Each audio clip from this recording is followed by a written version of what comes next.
Welcome, and today we are going to be discussing audio jacks and audio jack switches, learning about their operating principles and how to read their schematics.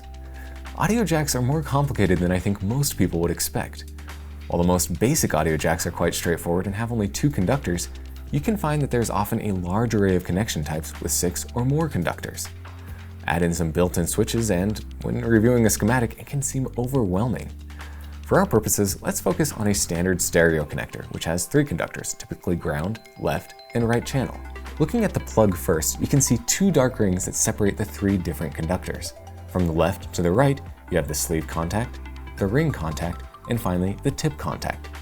As you increase the amount of conductors on an audio plug, you simply have more separating rings and more ring contacts, but there will always be only 1 sleeve and 1 tip contact. Now, on the audio jack side, most people don't see the innards very often, so it's a little harder to visualize. However, you can imagine the plug being inserted from left to right. The farthest left portion of the schematic is the sleeve contact, and in this 2-dimensional space, it isn't immediately apparent that it represents a circle that goes around the sleeve. Then, in the middle, we have the ring contact before coming to the tip contact. So, in general, the shorter the line representing the contact, the closer it is to the tip of the plug. Notice how the points of the tip and ring contact in the schematics are either pointed up or down? It helps me to visualize that when the plug goes in, the plug pushes up against the point, deflecting them toward what would be the base of the triangle. While this simple audio jack is all that's needed on many basic stereo audio output applications, there are many cases that you'd want to switch to be an integral part of the audio jack.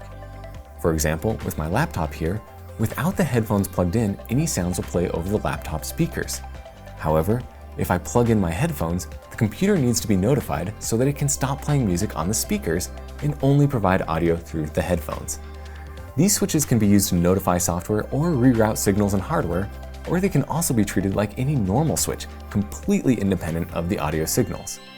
This includes being either normally open or normally closed, or single pole double throw or double pole double throw.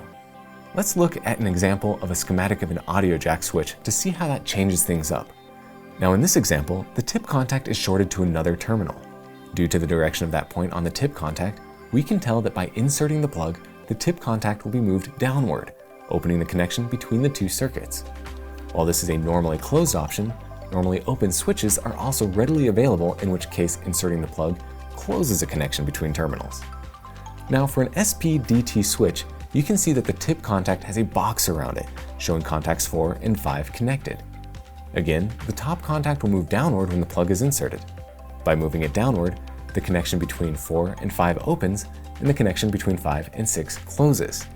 A DPDT switch will be very similar, but will change the connections at 2 points instead of just 1. You should now be able to understand audio jack and audio jack switch schematics more intuitively. Having a better representational sense of what you're looking at and what it means should help significantly in being able to quickly and efficiently review different datasheets. If you'd like more information about audio jacks and switches or other interconnect components, check out our blogs on our website.